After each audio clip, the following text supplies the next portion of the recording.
The year was 2347, and humanity had spread across 100 star systems.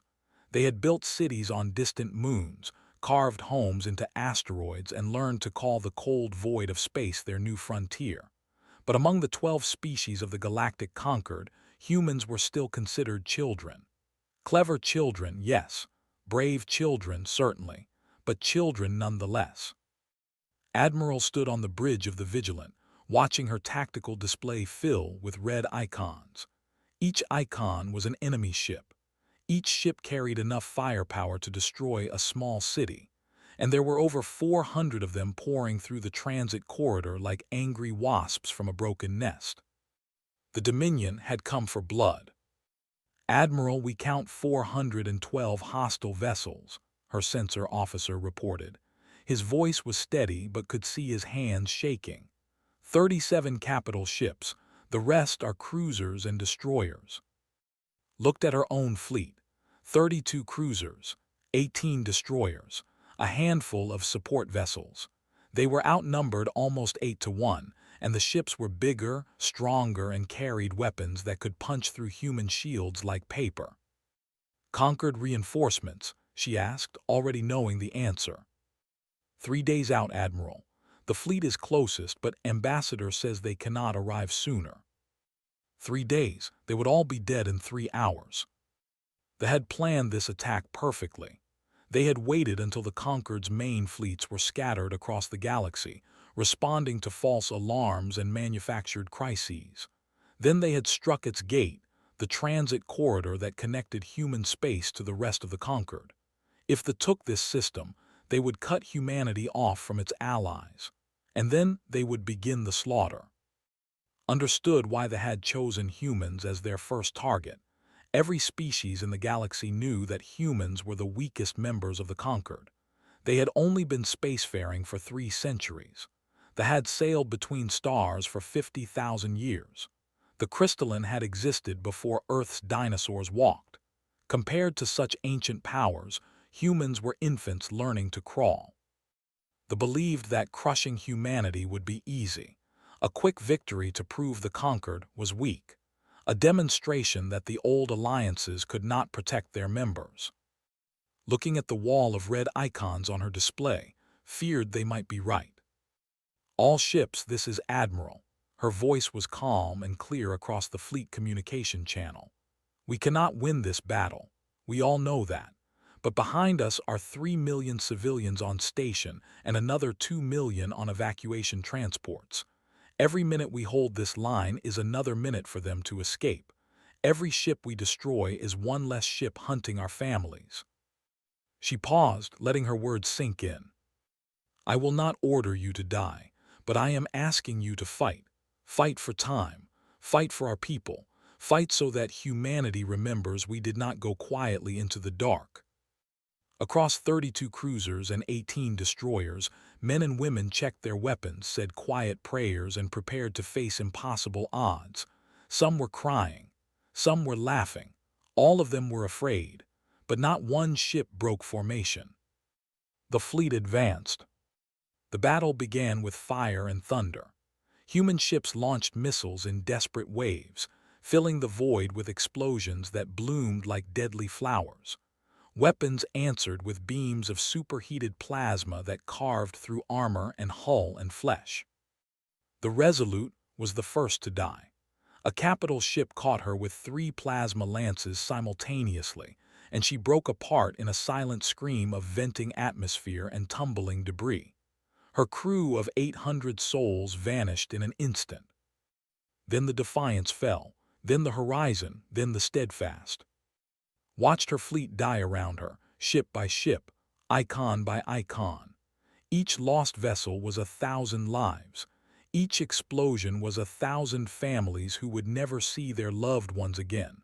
The weight of it pressed against her chest like a physical force. But they were buying time. Behind the battle line, evacuation transports were fleeing toward the secondary transit point.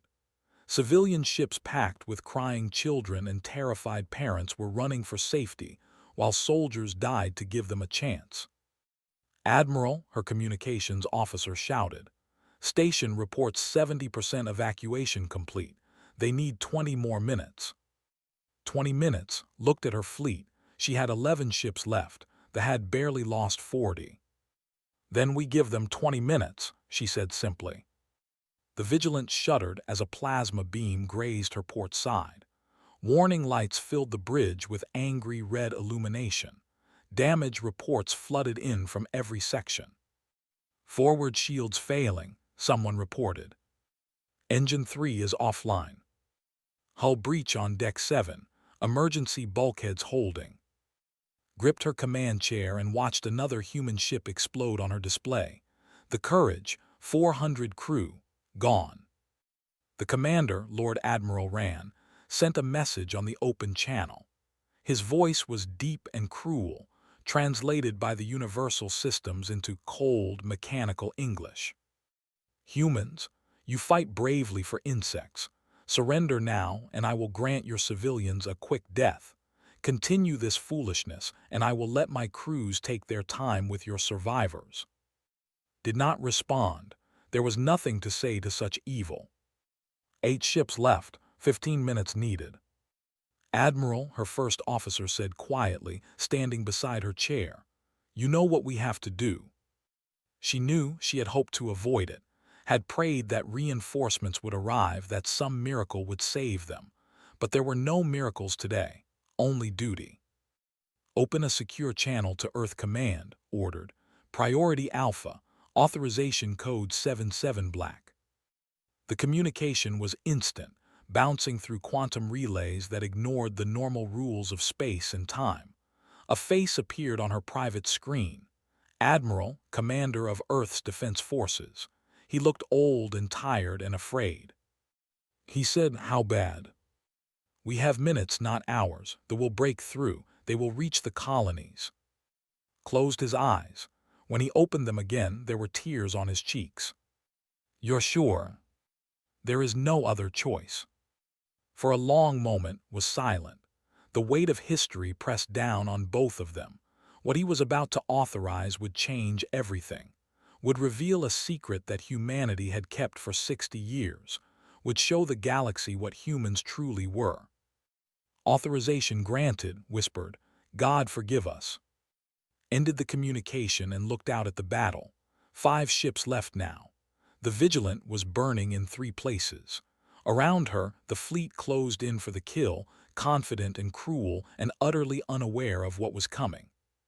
Somewhere far away, in a shipyard hidden within the fires of a dying star, ancient systems began to wake. Crew members who had waited decades for this moment moved to their stations. A ship that should not exist powered up its impossible engines. Admiral smiled grimly as another explosion rocked her dying vessel. You wanted war, she whispered to the approaching fleet. You have no idea what you have awakened. 60 years before the battle at its gate, a mining ship called the Prospector was digging through ice in the cloud. This was the cold, dark edge of the solar system, where the sun was just another bright star among millions. The crew of 12 was bored and tired and dreaming of home. Then their sensors found something impossible. It was buried deep in a chunk of ice the size of a mountain. The object was metallic, but no metal that human science had ever seen.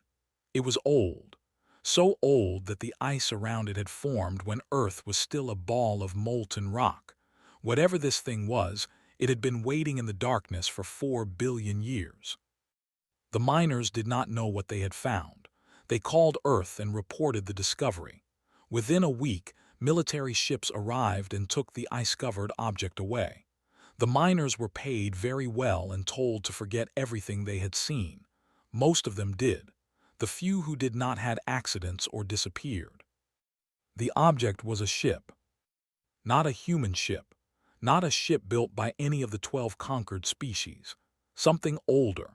Something from a civilization that had risen and fallen before the first stars of the galaxy had even formed. The scientists who studied it called it the precursor vessel, and its technology was beyond anything they had ever imagined. The ship was dead. Its crew, whatever strange beings they had been, were long gone. But its secrets remained. Secrets about gravity and space and time. Secrets about weapons that could break reality itself. Secrets that made human fusion reactors look like campfires. For 10 years, the best scientists on Earth studied the precursor vessel in absolute secrecy. They learned. They failed. They tried again. And slowly, piece by piece, they began to understand. The governments of Earth, usually divided by politics and old hatreds, came together in rare agreement. What they were building had to remain secret, not just from the other conquered species, but from their own people. Because what they were building was not just a weapon. It was a statement, a promise, a warning to any who would threaten humanity's existence. They called it Project. The shipyard was constructed inside the corona of a dying red giant star, hidden by the radiation and magnetic chaos that made sensors useless. Building it cost more than the entire human space fleet. Staffing it required volunteers who would give up their names, their families, their entire existence. Captain Cole was one of the first volunteers. He had been a rising star in the Earth Defense Force, medals on his chest, a promising career ahead of him, a wife who loved him and a daughter who called him daddy and asked when he would come home from the stars. The recruiters came to him on a Tuesday. They told him about the project, about the ship they were building, about what it could do.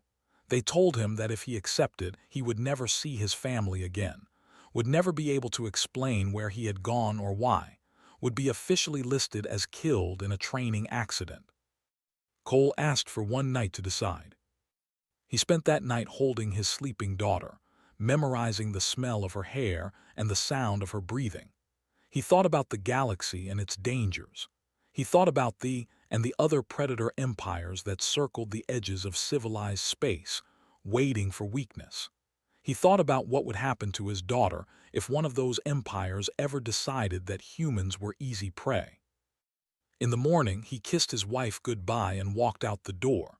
He never came back. 20 years passed. Cole aged in the hidden shipyard, training with a crew of ghosts like himself. Men and women who had sacrificed everything so that humanity might have a final option, a last resort, a weapon so terrible that it could never be used except in the most desperate circumstances. It took 15 years to build. She was not large by fleet standards, only half a kilometer long, sleek and angular, and covered in a hull material that absorbed light instead of reflecting it. Looking at her was like looking at a hole in space, a shadow given form. Her weapons were the stuff of nightmares. The gravity lance could create focused gravitational fields strong enough to crush a battleship into a ball the size of a fist. The null field projectors could simply delete matter from existence, removing atoms from reality as if they had never been.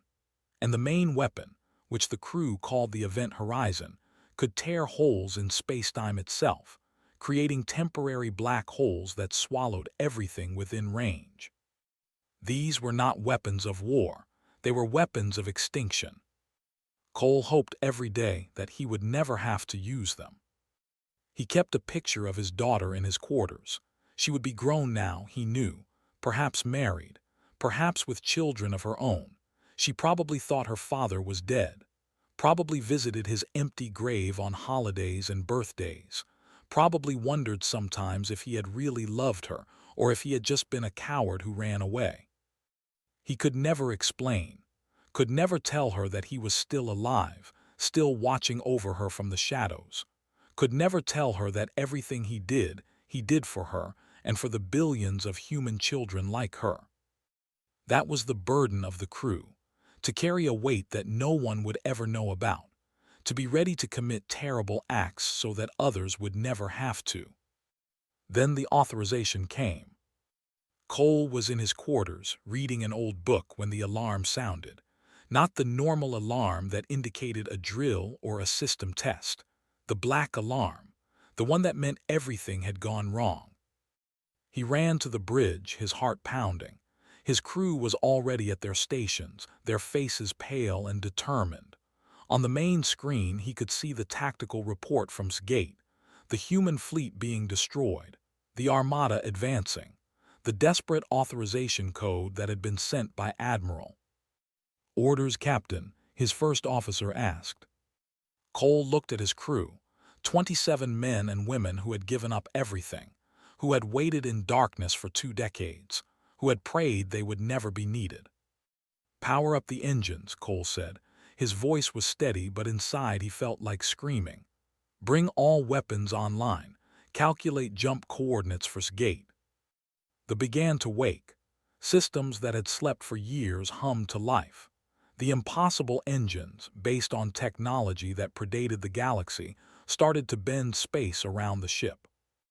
"Jump coordinates calculated," the navigation officer reported. "Transit time instantaneous." Cole sat in his command chair and took a deep breath. In a few moments, they would arrive at its gate. They would reveal humanity's greatest secret. They would kill thousands, perhaps tens of thousands of soldiers. And the galaxy would never see humans the same way again. "All hands, this is the captain." Cole's voice echoed through the ship. "We have trained for this moment, we have prayed it would never come, but our people are dying and we are the only ones who can save them. Do your duty, trust your training, and remember why we are here." He paused, looking at the picture of his daughter one last time. "Execute jump." They vanished from the hidden shipyard and reappeared in the middle of a battle, ready to show the galaxy what humans truly were. Ambassador of the had lived for 3,000 years. He had watched empires rise and fall. He had seen species discover fire and then reach for the stars. He had witnessed wars that burned across entire sectors and peace treaties that lasted for centuries. But he had never seen anything like this. He stood on the bridge of the conquered flagship, Eternal Wisdom, watching the tactical display with growing horror. The human fleet at its gate was dying. Red icons representing ships swarmed across the screen like a disease, while the blue icons of human vessels winked out one by one. "How many human ships remain?" asked. His voice was calm, but his forearms trembled slightly. "3, Ambassador," his tactical officer replied. "The Vigilant, the Thunder, and the Spirit of Earth, all heavily damaged." 3 ships against more than 300. Felt something he had not experienced in centuries, grief. The humans had been annoying sometimes, yes. Too confident for such a young species. Too quick to speak in councils where their elders were still thinking. But they had been brave. They had been kind. They had brought a strange energy to the conquered that had secretly enjoyed. And now they were going to die. "Can we not go faster?" demanded. "Is there nothing we can do?" "We are already at maximum speed, Ambassador. We will arrive in 2 days." 2 days? The humans would all be dead in 2 hours. Was composing a eulogy in his mind when his sensor officer made a strange sound. It was not a word exactly, more like a gasp of pure confusion. "Ambassador, I do not understand." "What is it?"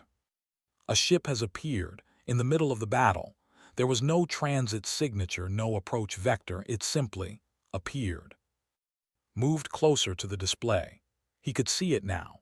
A single new icon, black instead of blue or red, sitting directly between the fleet and the fleeing human civilians. One ship frowned. "What madness is this? Identify it." "I cannot, Ambassador. Our sensors are having difficulty. The vessel seems to be absorbing all scanning frequencies. I have never seen anything like it." On the other side of the battle, Lord Admiral Rand of the Dominion was having a similar reaction. He stood on the command deck of his flagship, the Fury of Conquest, and stared at the strange ship that had appeared from nowhere. It was small, perhaps half a kilometer long, black as the void between galaxies, and it sat in his path like a single pebble trying to stop a river. Rand laughed. The sound was deep and cruel, echoing through his bridge. "The humans send one more ship to die. How touching, how utterly pathetic." He turned to his weapons officer. "Signal the fleet. All ships within range, destroy that vessel." 200 warships turned their weapons toward the Plasma lances charged. Missile tubes opened. Kinetic cannons locked on target. On the bridge of the, Captain Cole watched the enemy fleet prepare to fire. His tactical officer, Lieutenant, was counting down the targeting locks. 50 ships locked on. 100, 150, 200, Captain. They're really not happy to see us. Cole almost smiled. Raise the deflection field. Field raised. The fleet fired. 200 ships unleashed their combined firepower at a single target. Plasma beams, missiles, kinetic rounds, nuclear torpedoes, enough destructive force to crack a small moon. None of it hit. Ambassador watched in disbelief as the wall of fire approached the black ship and then simply curved away. The weapons did not impact a shield. They did not explode against armor. They bent, as if the space around the black ship followed different rules. Plasma beams twisted like water flowing around a stone. Missiles veered off course and flew into empty space. Nuclear torpedoes detonated harmlessly millions of kilometers away. "What?" whispered, "what is that thing?" Lord Admiral Rand was no longer laughing. He was staring at his tactical display, trying to understand what he was seeing. His weapons had done nothing, less than nothing. The black ship sat there unchanged, unmoved, as if his entire fleet had thrown pebbles at a mountain. "All ships fire again," he roared. "Increase power, destroy that thing." The fleet fired again, and again, and again. Nothing worked. They sat in the middle of the firestorm, perfectly calm, perfectly still. On her bridge, Captain Cole waited. He was giving them a chance to understand, a chance to withdraw. They did not take it. "Captain," Commander said quietly, "they're not stopping." "I know." Cole's voice was heavy with something that might have been regret. "Target the forward formation, 40 ships, gravity lance." "Targeting, sir." Cole closed his eyes for just a moment. 40 ships, thousands of lives, soldiers who were just following orders, beings with families and hopes and fears. He was about to erase them from existence. But behind him, civilian transports were still fleeing. Children were still crying in their mothers' arms. Millions of humans were counting on him to do the unthinkable. "Fire," he said. The gravity lance activated.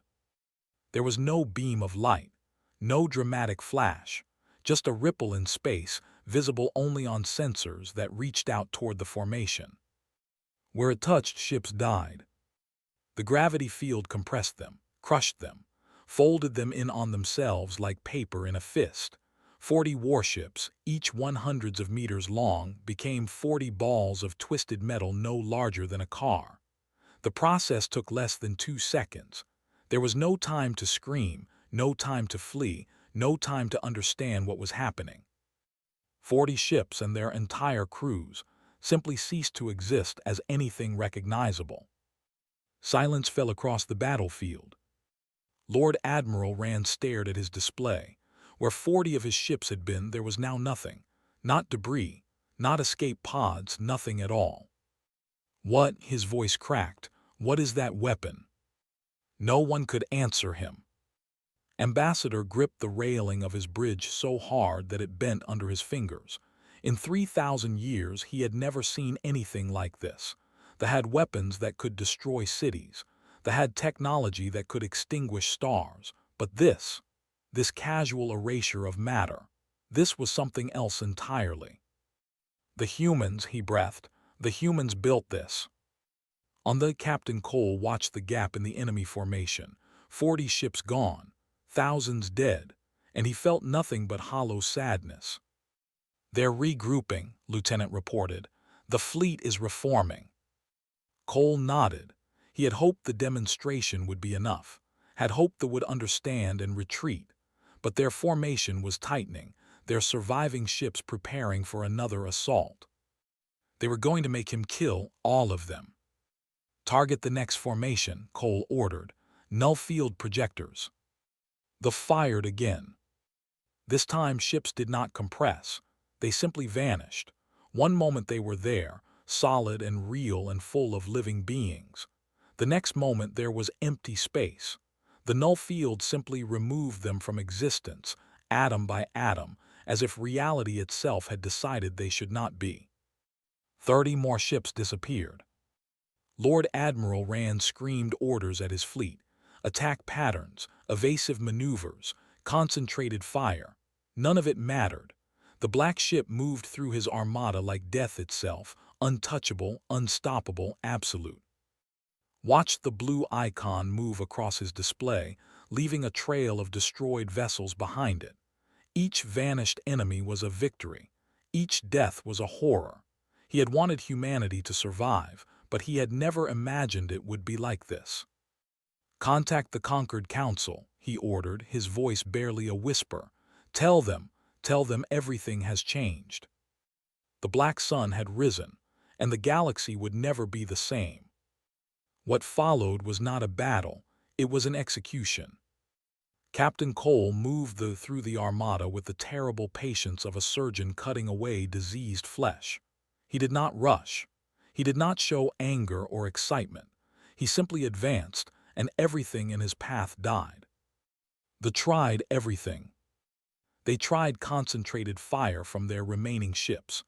This deflection field bent their weapons away like light curving around a star. They tried ramming, sending destroyers on suicide runs directly at the black hull. The ships crumpled against the deflection field, compressed into scrap metal by forces they could not see or understand. They tried fleeing. That was faster. Its engines, based on technology older than the galaxy, folded space itself. The ship did not travel through the void so much as make the void smaller around it. Lord Admiral Rand watched his fleet die around him. Ships he had commanded for decades vanished from his display. Officers he had known since they were young cadets disappeared into nothing. His mighty armada, 400 strong, was being erased like words wiped from a page.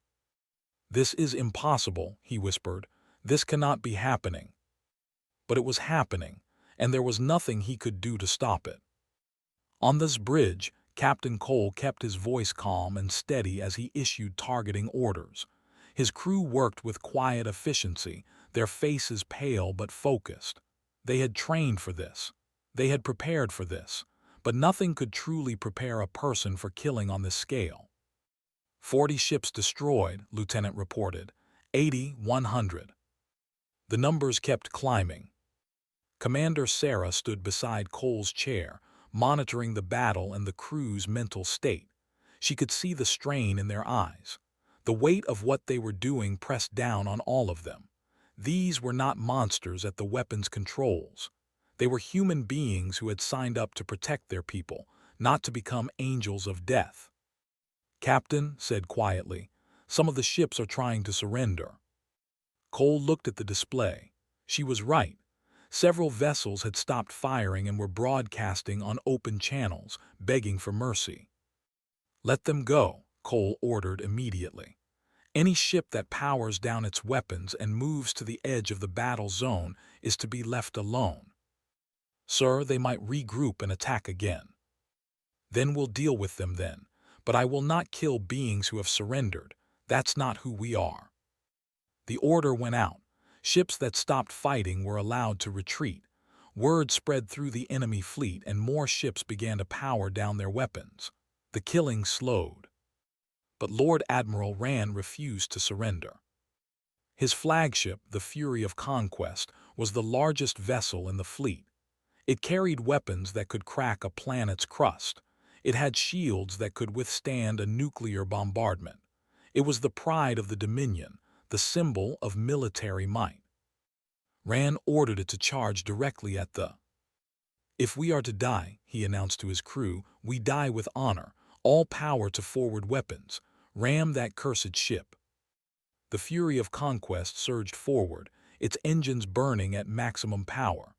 Behind it, the surviving ships watched in stunned silence. Cole saw the flagship coming. He could destroy it easily. A single gravity lance would crush it like all the others, but something made him hesitate. "Open a channel," he ordered. Let me speak to their commander. The communication link crackled to life. On the screen, Cole saw Lord Admiral Rand for the first time. He was tall and covered in dark scales, with 4 arms and eyes that burned with hatred and fear. "Commander," Cole said, "your fleet is destroyed. Your ships are surrendering. There is no victory for you here. Power down your weapons and withdraw. Take your survivors home. Tell your people what happened here, and never threaten humanity again." Rand bared his teeth in what might have been a smile or a snarl. "You think I fear death, human. You think I will crawl home in shame. I am a warrior. I would rather die than surrender to lesser beings." "Then you are a fool," Cole replied, "and your foolishness will kill everyone on your ship." "So be it." The fury of conquest kept coming. Its weapons fired continuously, doing nothing against the defenses. Cole watched the flagship approach, feeling something that might have been pity. "Target the flagship," he ordered. "Event horizon, minimum yield." Lieutenant hesitated. "Sir, the event horizon is our most powerful weapon, even minimum yield." "I know," Cole's voice was heavy. "Do it." The fired its main weapon for the first and only time that day. The event horizon was not like other weapons. It did not project energy or force. It simply removed a piece of spacetime itself, creating a temporary hole in reality. A wound in the universe that swallowed everything within range. A small darkness appeared directly in front of the fury of conquest. It was no larger than a house, but it was infinitely deep. The flagship flew directly into it. The ship did not explode. It did not compress. It simply stretched and twisted and vanished, pulled into a point that existed outside normal space. In less than a second, the mightiest warship in the fleet was gone. Then the hole closed and there was nothing left, not even atoms. Ambassador, watching from light years away, felt his blood run cold. He had seen stars die. He had seen planets burn. But he had never seen anything simply erased from existence like that. "They have created a weapon that wounds reality itself," he breathed. "The humans have become something we do not understand." The battle was over. Of the 412 ships that had entered the system, only 17 remained. They clustered together at the edge of the battle zone, weapons powered down, broadcasting surrender signals. They sat in the middle of a graveyard of twisted metal and empty space. Around it, the debris of a fleet that had thought itself invincible drifted in eternal silence. Captain Cole slumped in his command chair. The whole engagement had taken 93 minutes. In that time, he had killed more beings than any human in history. Tens of thousands of, most of them ordinary soldiers who had simply followed orders. He thought about their families, their children, their dreams and hopes and fears, all gone now, erased by his hands and his crew and the terrible ship they commanded. "Commander," he said quietly, "contact the surviving ships. Tell them they are free to leave. Tell them to go home and never come back." "Yes, sir." "And contact Admiral if she's still alive. Tell her the battle is over." On the burning bridge of the Vigilant, Admiral received the message. She was wounded in 3 places, her ship was dead in space, and she had lost 2/3 of her crew. But she was alive. They were all alive, the survivors, because of a ship that should not exist. She looked out the viewport at the. It sat there in the darkness, quiet and still, a shadow among the stars. She knew she should feel grateful, should feel relieved, should feel triumphant. Instead, she felt only a deep, terrible sadness. "What have we become?" she whispered to no one. They did not answer. It simply waited, as it always had, for the next time it would be needed. The next time humanity would face extinction. The next time someone would have to carry the weight of ashes. The galaxy took 3 days to understand what had happened at its gate. Then it took another 3 days to panic. On the 17 surviving ships limped into orbit and delivered their reports. The government watched the battle recordings in absolute silence. They saw their greatest fleet, 400 warships strong, reduced to scrap metal and empty space by a single vessel. They saw their proud Lord Admiral erased from existence by a weapon that broke the laws of physics. Within a week, the Dominion sent ambassadors to Earth. They came not with threats or demands, but with documents of unconditional surrender. They agreed to pay reparations. They agreed to dismantle their offensive fleet. They agreed to release all prisoners and withdraw from contested space. They asked only one thing in return: please, never send that ship again. Earth's government accepted the surrender with grace and dignity. They did not gloat. They did not make additional demands. They simply nodded and filed the papers and tried to pretend that everything was normal. But nothing was normal. Nothing would ever be normal again. The Galactic Concord called an emergency session. Representatives from all 12 species gathered on the ancient station where treaties had been signed and alliances formed for 50,000 years. Ambassador of the led the questioning. "We require answers," he said to the human delegation. His voice was calm, but his 4 hands would not stop trembling. "What was that ship? Where did it come from? And why did you never tell us it existed?" The human ambassador, a tired-looking woman named Dr. Sarah, stood before the assembly. She had been briefed on what to say. Humanity had decided to tell the truth, or at least most of it. 60 years ago, we discovered a derelict vessel in our outer solar system. It was not from any known species. It was older than our sun. We studied it in secret and eventually built a ship using some of what we learned. "You built a ship that can break reality itself," replied. "You built a weapon that makes our greatest battleships look like toys, and you kept this secret for 60 years. Why?" Doctor took a deep breath. "Because we hoped we would never need to use it." The assembly erupted in protests and accusations. How dare the humans hide such power? How dare they lie to their allies? What other secrets were they keeping? Raised his hands for silence. When the noise died down, he looked at the human ambassador with ancient, tired eyes. "You understand what you have done," he said. "You have changed the balance of power in the galaxy. Every species that once dismissed humans as young and weak will now look at you with fear. Every empire that ever considered attacking your worlds will now think twice, and every friend you have will now wonder what else you are hiding." Doctor nodded. "We understand, Ambassador, and we have no other secrets like this. Thee is our only ship of that type. We built it as a weapon of last resort, not as a tool of conquest." "How can we trust that?" "You cannot, but we can make you a promise." His voice grew stronger. "Humanity did not want this. We did not build the because we dreamed of power. We built it because we were afraid. Afraid that one day someone would come to destroy us and no one would be able to help. We built insurance against extinction." She looked around the assembly, meeting the eyes of beings from a dozen species. "It will never be used for conquest. It will never be used for threats. It will only ever be used when humanity faces destruction, as we did at Gate. That is our promise, and if you do not believe us, then watch our actions in the years to come." The assembly was silent.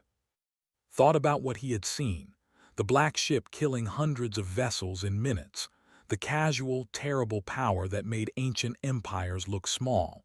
But he also remembered something else: the ships that had surrendered, the ships that they had let go.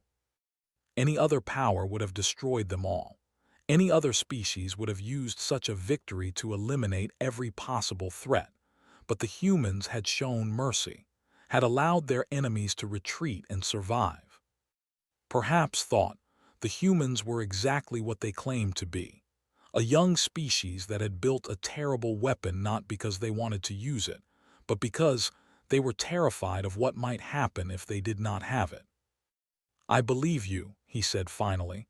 "I do not think to speak for everyone in this assembly, but I believe you."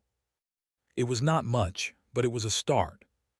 Far from the politics and debates, the return to its hidden shipyard. The crew locked down their stations, powered down the weapons, and tried to return to their quiet lives of waiting. Captain Cole sat alone in his quarters, staring at the picture of his daughter.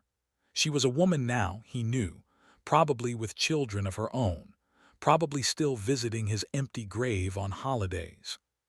He wondered if she would ever know what her father had done, if history would remember the and its crew, if anyone would understand the weight they carried so that others could sleep safely.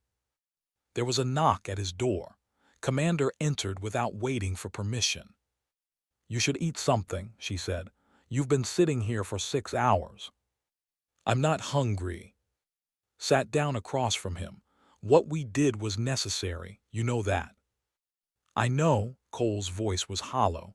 "I just keep thinking about them. They had families too, children who will never see their parents again, all because of me.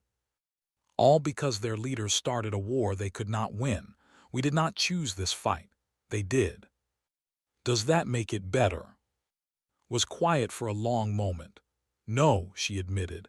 "It does not make it better, but it makes it necessary, and sometimes necessary is all we have." Cole looked at his daughter's picture one more time. Then he put it away and stood up. "The conquered will be watching us now," he said. "Everyone will be watching. They're afraid of what we might do with this power." "Are they wrong to be afraid?" Cole thought about the question carefully. Maybe not. Power like this. It changes things, changes people. We have to make sure it does not change us into the monsters we were trying to fight. Nodded. Then we stay here, we wait. We pray we are never needed again, and we remember why we exist. "Why do we exist, Sarah?" She smiled sadly. "So that little girls like your daughter can grow up without ever knowing how close they came to extinction. So that children on 100 worlds can play in the sunlight without fearing what lurks in the dark between stars. We are the weight of ashes. We carry the burden so that others do not have to." In the halls of the Galactic Concord, a new saying began to spread. It passed from species to species, translated into 1,000 languages, repeated in whispers and warnings.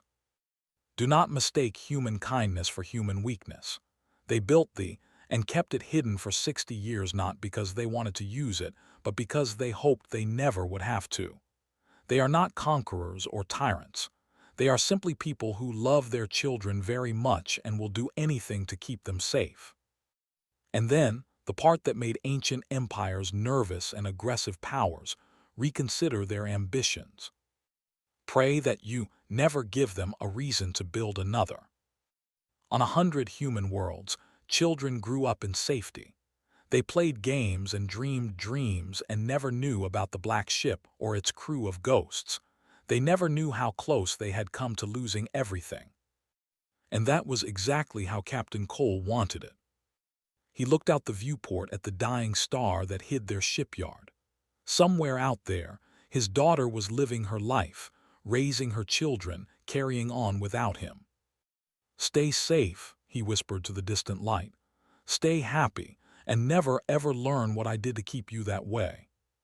The waited in the darkness, ready to wake again if needed. Its crew of volunteers kept their vigil, carrying the weight of ashes so the galaxy could know peace. It was not a happy ending. It was not a triumphant victory. It was simply the truth of what it meant to protect something precious in a dangerous universe. Some burdens have to be carried, some secrets have to be kept, and some people have to become monsters so that everyone else can remain human. That was the lesson of and the galaxy would never forget it.